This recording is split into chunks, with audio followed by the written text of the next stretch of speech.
Hey guys, this is Shane and I'm back with another video to share my full review of the Galaxy Tab A7 Lite. This is another budget-oriented tablet from Samsung. It is on sale on Samsung's official website. I'll have some links down in the description if you want to check it out for yourself. The price is $160. It comes in colors silver and this dark gray color here and has 32 gigabytes of storage and 3 gigabytes of RAM, but there is another version for $40 to $50 more which has 64 gigabytes of storage and 4 gigabytes of RAM, and there are also some versions that have LTE connectivity, so you can basically use this as a really big phone. With all of that out of the way though, I'm super excited to share my full review with you guys on this little tablet. So just put this back in the box for show you guys what you get. In our top pamphlet here, we have a quick start guide. We have an ejection tool to get out the micro SD card slot and that SIM slot if you buy that version. And on this side, we have a Type C to Type A charging cable, and we have a 7.5 watt charger. Unfortunately, this charger is very slow.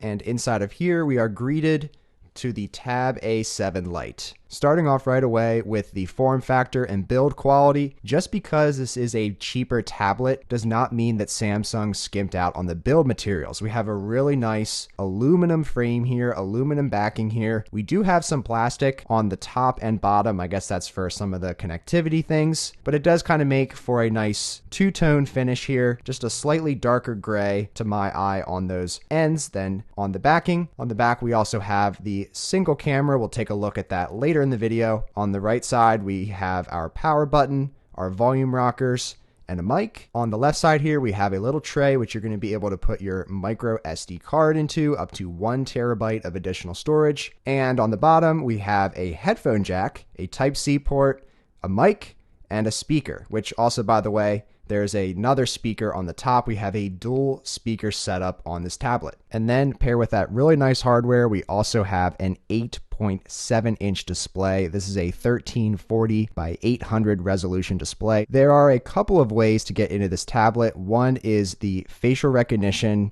which works okay. You just have to keep in mind that it is pretty slow. It does work, you just have to be patient with it. And if that's not fast enough for you, you can always just do your pattern or PIN or a password to get into the tablet. Jumping deeper into that 8.7-inch display, I have thoroughly enjoyed using and interacting with this screen in the last week of my personal usage. My favorite thing about it is just the size itself, the 8.7-inch size. This is a much smaller tablet compared to some of the other tablets we've been covering on the channel, like the Galaxy Tab A7. This is a tablet that we covered about 7 or 8 months ago. So Tab A7 on the right, Tab A7 Lite on the left.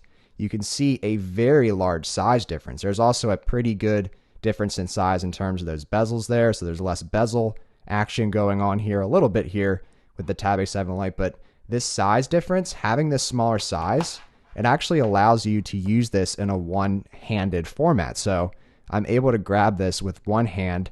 It almost just feels like a really big phone, but that's what I love about it, is that when you're at home, I'm always on my phone. I'm always looking at YouTube videos on my smaller 6-inch display. But now with this Tab A7 Lite, you can just easily pick this up and just throw on a video, get that into full screen. And look at that. That is just way larger than any smartphone you're going to use, but it also just has that compact feel to it that it just makes it a really nice and enjoyable device to use overall. And then to go along with that good viewing experience, we have excellent speakers on this tablet. Again, we have that one on the top and one on the bottom, and I am super impressed with these speakers considering the price of this tablet.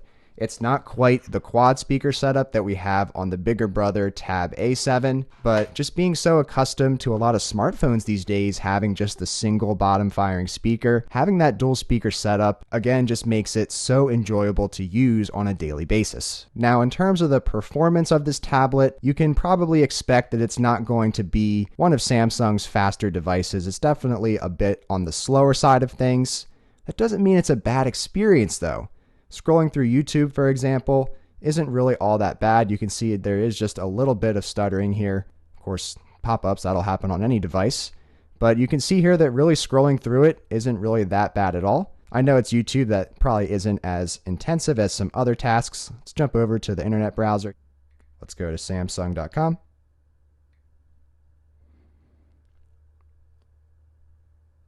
And honestly, Samsung's website has a lot of stuff going on with it. That actually loaded a lot faster than in just my everyday usage. So this tablet is still surprising me as I'm making this video. So that is not to say this guy is a speed demon or anything. You are going to experience some hiccups here and there, but for the people that are going to be buying this tablet, that doesn't really matter. That's not really a big factor.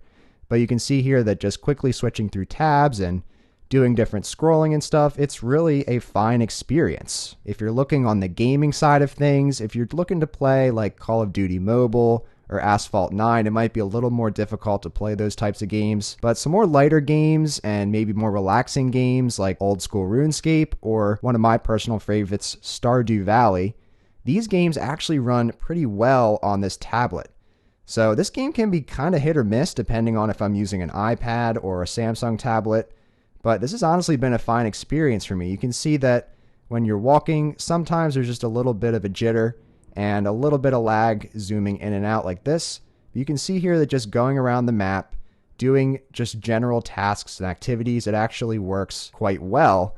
And the thing I like about, again, 8.7-inch display is that with a game like this where you need to be reaching into the middle sometimes or all over the display, it is very doable with this tablet. You can see that my thumbs pretty much reach the whole entire display here.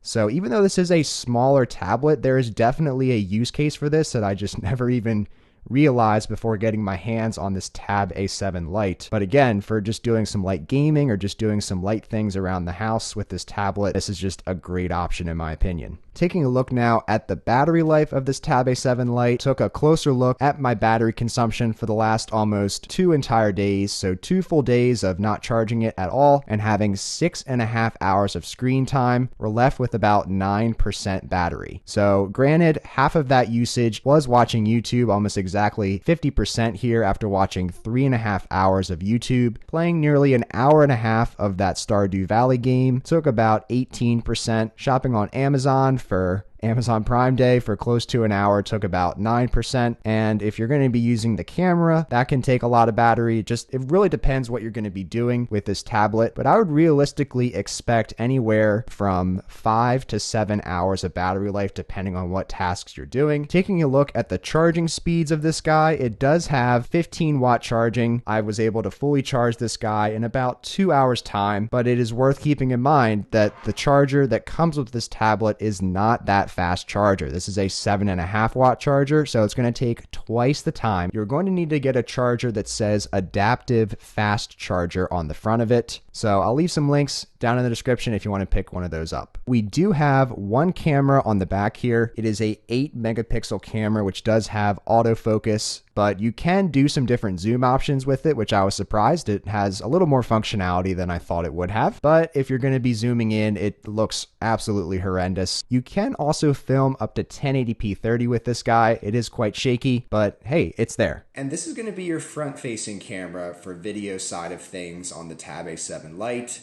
It's 720p, so it's certainly not going to be the highest resolution by any means. But for the price point, I really can't complain. It is a camera, it's here, it works. It's going to be a little shaky. I'm holding it in the hands. There's no sort of image stabilization or anything. But this is what you can expect if you're going to video call or do any conferences on this Tab A7 Lite. But that is pretty much everything going on with this Tab A7 Lite. We have a pretty good display. It gets pretty bright. I have it on max brightness right now. We have a great feel in the hand with this aluminum finish. We have cameras should you need them. Performance is acceptable enough that I'm able to personally enjoy this on a daily basis. But just to answer some questions that people might have out there, they might be confused by this Tab A7 Lite. Why does it have Lite in the name? That's because, as I showed earlier, there is a Galaxy Tab A7. There's just a couple differences here. Of course, the screen size itself and a larger battery. Big picture, all things considered, this is more so, in my opinion, a Galaxy Tab A7 Mini. I don't know why they necessarily called it a Lite. I feel like the Lite kind of implies that it's an inferior product and an inferior device over the Tab A7 itself. But honestly, in my eyes, kind of like you thinking of the iPads, like you have the iPad mini and then just the regular iPad. In this case, we have the Tab A7 and, in my mind, the Tab A7 mini, because the performance and everyday use case has been very similar to my Tab A7. It's just a smaller version of an already super successful tablet and one that I thoroughly enjoyed using over the past several months. I am really liking everything that's offered here for that $160 price.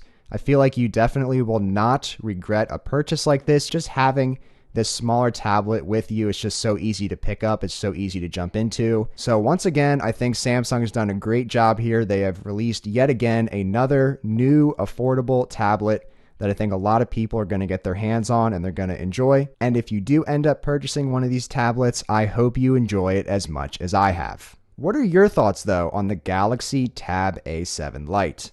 Let me know in the comments below. And if you enjoyed this video, then be sure to give it a thumbs up. And please consider subscribing to the Shane Simons YouTube channel today. And I hope you'll check out some of my other videos I have on some other Samsung products. Thanks so much for watching. Take care.